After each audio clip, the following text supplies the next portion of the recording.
ہمارا یہ فرض ہے کہ آج خاص طریقے پر ہمارے بزرگوں کی کیا تاریخ ہے اور انہوں نے کیا کیا اور اس تاریخ پر ان کو کیا ملا، آج وہ برابر میں اس قبرستان کے اندر مدفون ہیں۔ ان میں ایسے بھی لوگ ہیں کہ جن کے خاندان میں اگر ان کے گھر کی دیوار ٹوٹ جائے تو وہ اپنے گھر کی دیوار بھی نہیں بنا سکتے۔ میں اپنے ان بزرگوں کی تاریخ کو بڑے مختصر انداز میں آپ کے سامنے بیان کرتا ہوں، نہیں، میں دنیا کے سامنے بیان کرتا ہوں۔ جن لوگوں نے ملک کی آزادی میں جیلوں کی صعوبتوں کو، کٹھنائیوں کو جھیلا ہے، انہوں نے ملک کی آزادی کے بعد اپنی ان محنتوں کا پھل پوری طرح حاصل کیا ہے۔ ہمارے اکابر وہ لوگ تھے جو اس قبرستان میں موجود ہیں، کوئی مائی کا لال کہہ نہیں سکتا کہ ملک کی آزادی کے بعد ملک سے انہوں نے ایک کوڑی کا بھی فائدہ اٹھایا ہے۔ 15 اگست یوم آزادی کی مناسبت سے دارالعلوم دیوبند میں منعقدہ پروگرام میں شرکاء سے کیے گیا مولانا سید ارشد مدنی صاحب کا خطاب۔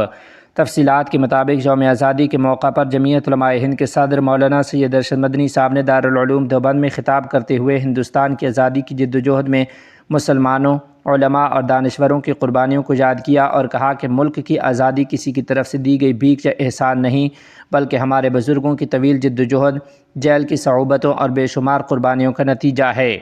مولانا سید ارشد مدنی صاحب نے کہا کہ آزادی کی تحریک میں مسلم علماء نے بڑھ چڑھ کر حصہ لیا اور انگریز حکومت کے خلاف جدوجہد کی۔ جمعیت علماء ہند کی تاریخ بھی متحدہ ہندوستان اور ہندو مسلم اتحاد کی حمایت سے جڑی ہوئی ہے۔ علماء نے ملک کی تقسیم کی مخالفت کی اور ہندوستان کو متحد رکھنے کے لیے ہندو مسلم اتحاد کو ضروری سمجھا۔ انہوں نے کہا کہ ہندوستان کی آزادی کی تاریخ صرف کسی ایک طبقے یا ایک برادری کی قربانیوں کی تاریخ نہیں، بلکہ مختلف مذاہب اور طبقات کے لوگوں کی مشترکہ جدوجہد کا نتیجہ ہے۔ مولانا نے کہا کہ علماء نے 1857 عیسوی سے بھی پہلے انگریزوں کے خلاف مزاحمت شروع کر دی تھی اور آزادی کی تحریک میں ہندو مسلم اتحاد پر زور دیا تھا۔ دارالعلوم دیوبند کے اندر یا نیچے شیولنگ ہونے کے دعوے کرنے والوں کو سخت جواب دیتے ہوئے مولانا سید ارشد مدنی صاحب نے کہا کہ کچھ بے خرد لوگ کہتے ہیں کہ دارالعلوم دیوبند میں شیولنگ ہے۔ ارے تمہارا دماغ خراب ہو گیا ہے، تم پاگل اور مجنون ہو گئے ہو، تم نے اپنی ماں کا دودھ پیا ہے تو دارالعلوم کی تاریخ پڑھ کر دیکھو۔ انہوں نے کہا کہ دارالعلوم کو جاننا ہے تو پہلے اس کی تاریخ پڑھو، کیونکہ دارالعلوم دیوبند نے ملک کی آزادی کی جدوجہد میں اہم کردار ادا کیا ہے۔ اگر دارالعلوم دیوبند نہ ہوتا تو آزادی کبھی نصیب نہ ہوتی۔ مولانا ارشد مدنی صاحب نے کہا کہ ہندوؤں میں کون مائی کا لال ہے جس نے 7 سمندر پار طویل مشقت کے ساتھ قید برداشت کی ہو؟ دارالعلوم دیوبند کا طالب علم ہی تھا جس نے یہ مشقت برداشت کی۔ انہوں نے کہا کہ دارالعلوم دیوبند کی تاریخ ملک کی آزادی، ہندو مسلم اتحاد اور سیکولرازم کی جدوجہد سے جڑی ہوئی ہے اور اس تاریخ کو کوئی جھٹلا نہیں سکتا۔ مولانا سید ارشد مدنی صاحب نے مجاہد آزادی مولانا ابوالکلام آزاد رحمۃ اللہ علیہ کا ذکر کرتے ہوئے کہا کہ اگرچہ وہ دارالعلوم دیوبند کے فارغ التحصیل نہیں تھے، لیکن وہ جمعیت علماء ہند کی ورکنگ کمیٹی کے رکن اور دستور ساز منتظمہ کے رکن تھے۔ انہوں نے کہا کہ جمعیت علماء ہند کی ورکنگ کمیٹی نے دستور ساز کمیٹی سے یہ عہد کیا تھا کہ ہندوستان میں جو دستور بنے گا وہ سیکولر ہوگا اور مسلمانوں کو یہاں سانس لینے کا برابر حق حاصل ہوگا۔ مولانا ارشد مدنی صاحب نے کہا کہ دارالعلوم دیوبند کی تاریخ کو سمجھے بغیر اس ادارے کے بارے میں دعوے کرنا حقیقت سے ناواقفیت ہے، کیونکہ اس ادارے اور اس سے وابستہ علماء اور طلباء نے ملک کی آزادی اور ہندوستان کو متحد رکھنے کی جدوجہد میں نمایاں کردار ادا کیا ہے۔ میرے بھائی، یہ دارالعلوم دیوبند ہے۔ دارالعلوم دیوبند کی بنیاد کا مقصد ہی ملک کی آزادی۔ آپ اگر تاریخ کو پڑھیں گے تو اس تاریخ سے یہ پتہ چلتا ہے، حضرت شیخ الہند رحمۃ اللہ علیہ فرماتے ہیں کہ میں جانتا ہوں حضرت نانوتوی نے دارالعلوم کو کس مقصد کے لیے آباد کیا تھا۔ لیکن میں ایک بات کہتا ہوں کہ کیوں آباد کیا؟ آپ کے سامنے یہ تاریخ رہنی چاہیے۔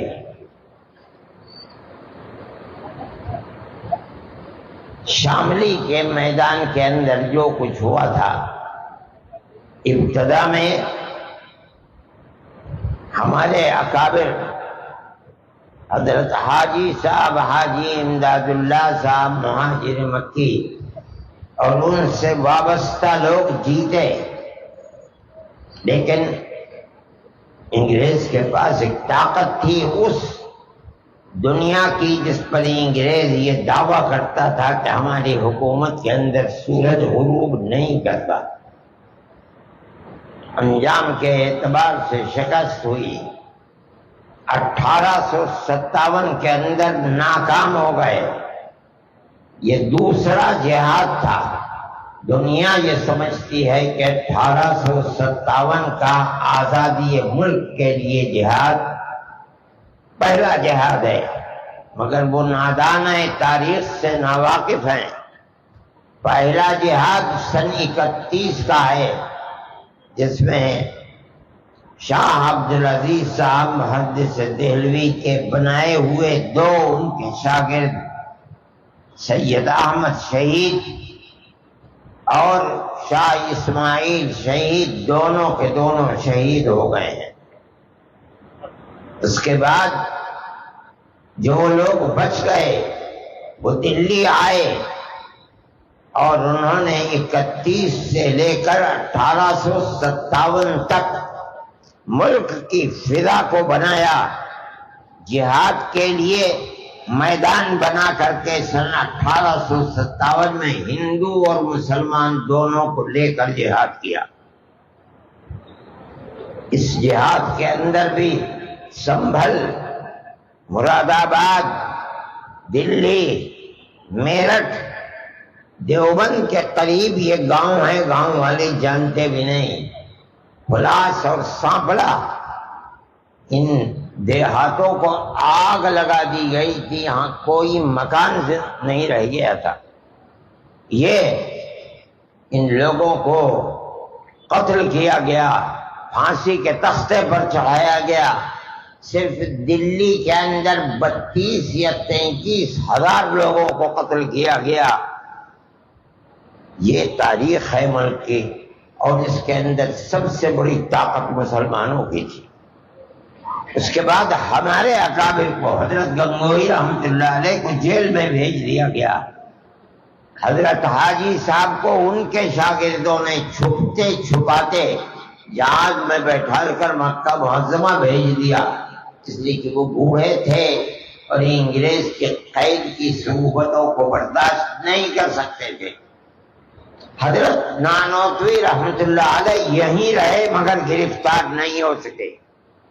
جب 3 سال کے بعد عام معافی کا اعلان ہوا، باہر نکلے، ابھی تک دارالعلوم کا کوئی وجود نہیں تھا، تو یہ دیکھا کہ وہ ہزار ہندو اور مسلمان، جن میں اکثریت مسلمانوں کی تھی، ان کی اولاد بھیک مانگ رہی ہے، اس لیے کہ ماں اپنی عزت کو بچائے ہوئے گھر کے اندر بیٹھی ہوئی ہے، کھانے کے لیے کچھ نہیں ہے، اولاد لوگوں سے بھیک مانگ رہی ہے، کوئی دیتا ہے کوئی نہیں دیتا ہے۔ وحید احمد چلے گئے، وہ بھی قبرستان میں ٹانڈے میں مدفون ہیں، کچھ نہیں لیا۔ کیا چیز تھی؟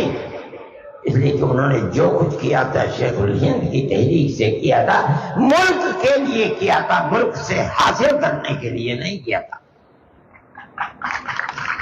یہ دارالعلوم کی تاریخ ہے میرے بھائی، اس تاریخ کو ذہن میں رکھنا چاہیے، یاد رکھنا چاہیے۔ دنیا اس تاریخ کو بھلا رہی ہے۔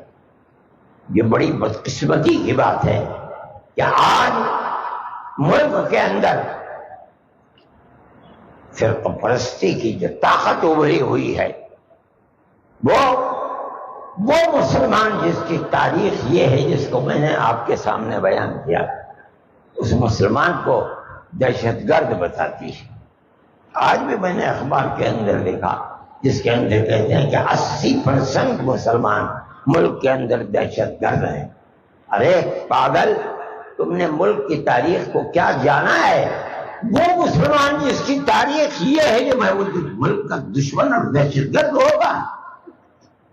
جس کو چاہتے ہو پکڑ کر جس طرح چاہو جیلوں کے اندر بند کر دو، تمہاری دہشت گردی ہے یہ۔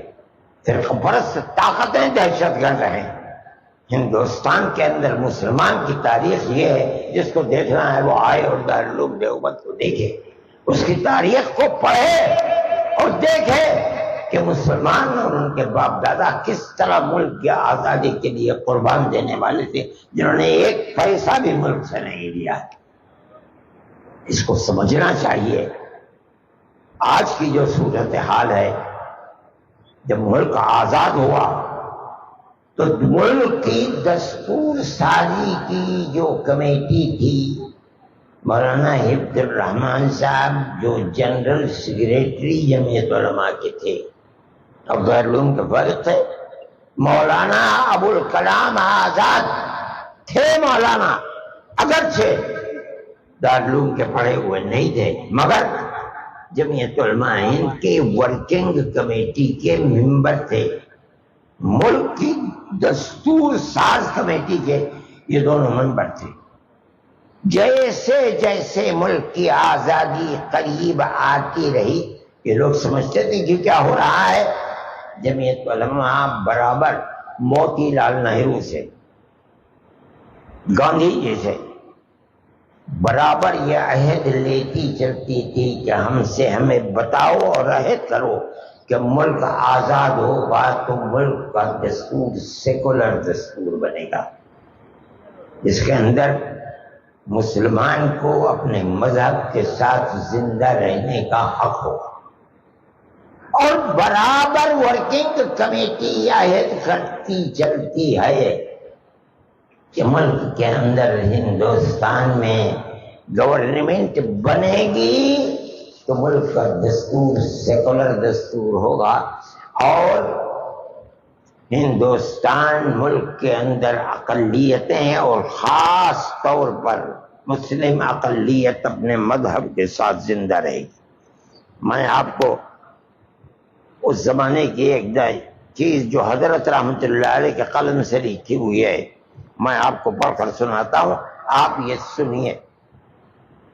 ہری پور ضلع سورت کا اجلاس عام منعقدہ 19، 20، 21 فروری میں اس تحفظ کو ذیل کے الفاظ میں پاس کیا گیا ہے۔ کانگریس کا اجلاس ہے یہ۔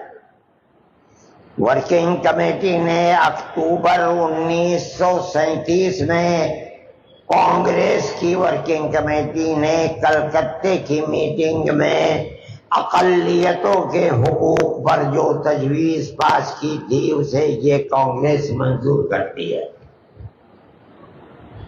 اور نئے سرے سے اعلان کرتی ہے کہ ہندوستان کی اقلیتوں کے تمدنی، مذہبی اور لسانی حقوق کی حفاظت کرنا کانگریس کا پہلا فرض اور بنیادی پالیسی ہے۔